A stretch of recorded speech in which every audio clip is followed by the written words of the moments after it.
नमस्कार दोस्तों। आज का हमारा टॉपिक है DM0565R यानी DM0565R, जो एक STR की तरह काम करता है। एक STR ही होता है। तो ये STR किस तरह काम कर रहा है, कैसे काम कर रहा है, उसके बारे में करेंगे।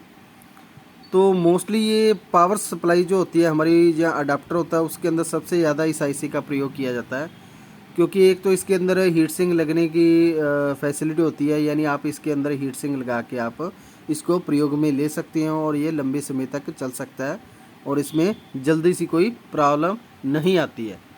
तो आज हम बात करेंगे हमारे जो टॉपिक है DM0565R के बारे में।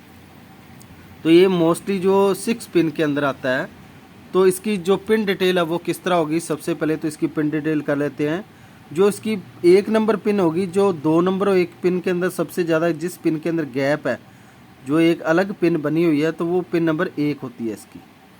ये जो पिन नंबर 1 होती है, जो इसकी पिन नंबर 1 है वो ड्रेन की पिन है, मीन्स ये आउटपुट की पिन है। तो ये पिन नंबर 1 जो है ड्रेन की पिन है। और पिन नंबर 2 जो है इस IC की वो ग्राउंड है, यानी इसको नेगेटिव सप्लाई दी जाएगी। पिन नंबर 3 जो है वो VCC की है, यानी इसको ऑन रखने के लिए पॉजिटिव सप्लाई दी जाएगी VCC पिन नंबर 3 के ऊपर। पिन नंबर 4 जो है इस IC की वो है फीडबैक की पिन, यानी फीडबैक सिग्नल जो है पिन नंबर 4 पे दिया जाएगा। जो हमारा आउटपुट का फीडबैक होगा वो पिन नंबर 4 पे दिया जाएगा। और पिन नंबर जो हमारा 5 है वो NC है, यानी नो कनेक्शन। इस पर कुछ भी सर्किट के अंदर नहीं जोड़ा जाता या इसके ऊपर कोई सप्लाई नहीं दी जाती और यूज़ में नहीं लिया जाता। पिन नंबर 6 जो है हमारी वो V स्टार्ट की पिन है।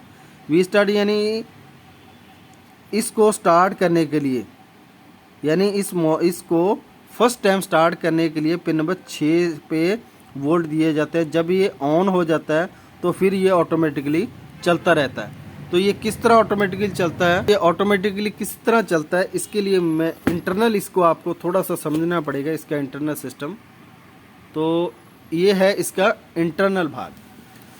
तो इंटरनल के अंदर क्या है, जैसे हम पिन नंबर 1 से शुरू करेंगे। जो इसकी पिन नंबर ड्रेन है, ड्रेन की क्यों इसको पिन नंबर 1 को ड्रेन क्यों बोला जाता है, क्योंकि इसके इंटरनल एक मॉसफेट लगा होता है। और जो पिन नंबर 1 पे जो इसका जो ड्रेन पॉइंट है वो पिन नंबर 1 पे आता है, इसलिए पिन नंबर 1 को ड्रेन कहा जाता है।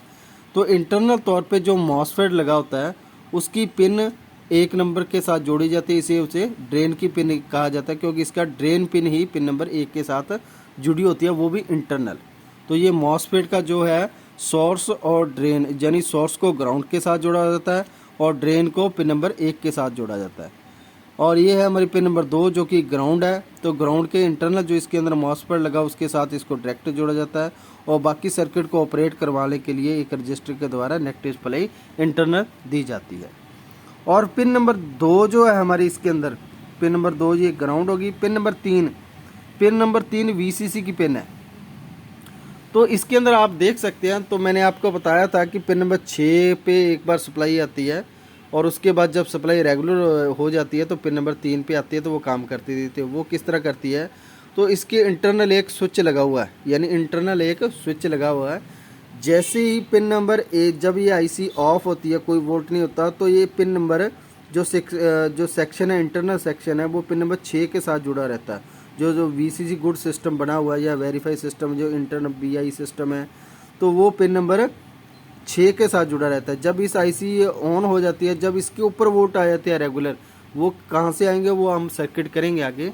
जब इसके ऊपर वोल्ट आ जाते हैं तो ये यहाँ पे कट ऑफ हो जाता है, यानी पिन नंबर 6 को, यानी इंटरनल तौर पे कट ऑफ हो जाता है और पिन नंबर 3 के साथ इंटरनली जुड़ जाता है, तो ये ऑन रहता है।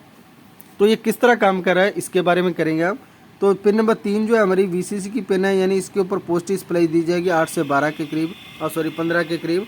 तो ये सप्लाई दे के हम इसको ऑपरेट करवा सकते हैं।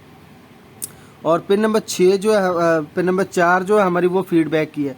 फीडबैक मीन्स जो ये IC आउटपुट दे रही है, जिस जगह पे आउटपुट दे रही है, यानी जिसको ये आउटपुट दे रही है, जैसे हमारा एक ट्रांसफार्मर लगा हुआ है, उसके ऊपर फीडबैक सिग्नल, जो ट्रांसफार्मर हमारा आउटपुट दे रहा है उसका जो फीडबैक सिग्नल है पिन नंबर 4 पे दिया जाएगा कि उस ट्रांसफार्मर से कितने वोल्ट आउट हो रहे हैं, कोई वोल्ट के अंदर फ्लैक्चुएशन या कोई शॉर्ट सर्किट है या वोल्ट ड्रॉप तो नहीं हो रहे, उसी का जो आउटपुट है वो हमारे पिन नंबर 4 पे फीडबैक के रूप में दिया जाता है। उसी हिसाब से ये आईसी काम करती है और आउटपुट देती रहती है। अगर कोई शॉर्ट सर्किट हो जाए तो आउटपुट देना बंद कर देती है।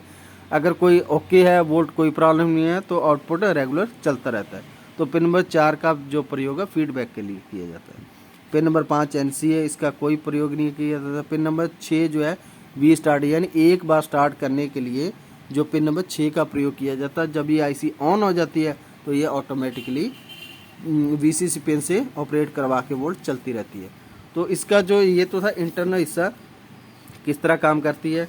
तो अब आ जाती है इसकी जो है सर्किट को किस तरह यूज़ किया जाता है।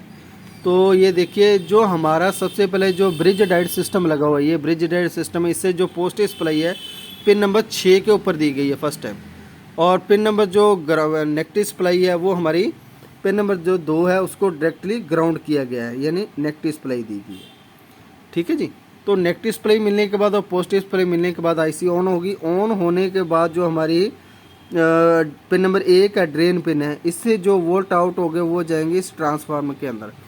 जब ये पूरा ट्रांसफार्मर ऑन हो जाएगा, पूरे में ईएमएफ जब बन जाएगा, ऑन हो जाएगा, ऑन होने के बाद जो इसका स्टार्टर ट्रांसफार्मर होता है उसके ऊपर भी वोल्ट बनेंगे। वही वोल्ट घूम के पिन नंबर 3 पे आएंगे वापस। जब इस पे ये वोल्ट आने शुरू हो जाएंगे रेगुलर, तो ये आईसी अब 3 नंबर पिन के हिसाब से वोल्ट से काम करती रहेगी। और उसके बाद जो पिन नंबर इसकी फीडबैक की पिन नंबर जो 4 है, हमारी पिन नंबर 4 को एक ऑटो कपलर के साथ जोड़ा जाता है, जो कि ऑटो कपलर का कलेक्टर पॉइंट है।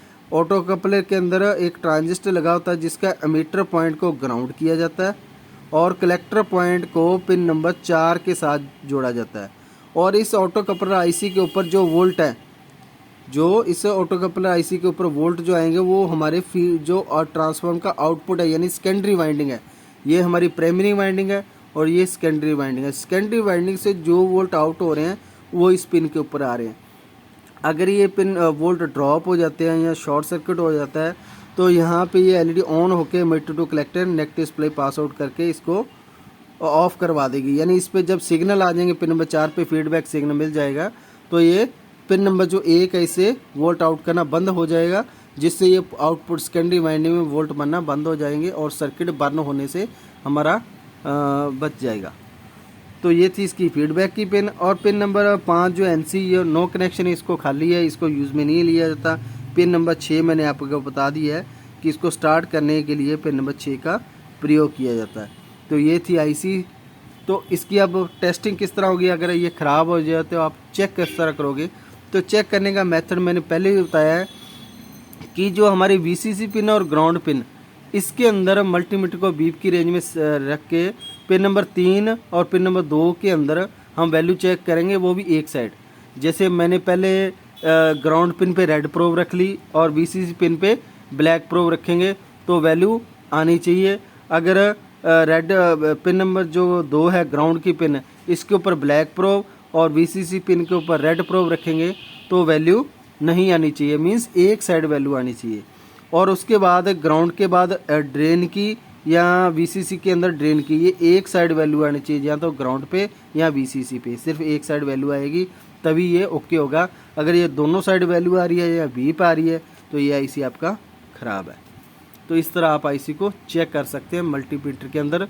तो आज का हमारा टॉपिक था DM0565R। तो इसका प्रयोग किस तरह करना है, इंटरनल सिस्टम किस तरह है, ये कैसे काम करता है, मैंने आपको इसका पूरी डिटेल बता दी है। अगर फिर भी आपको कोई डाउट रह गया हो तो आप मुझे कमेंट कर सकते हैं। और अगर आपको वीडियो अच्छी लगी हो तो लाइक, शेयर और सब्सक्राइब जरूर करें। अगर आपके पास भी कोई टॉपिक है तो आप मुझे कमेंट कर सकते हैं।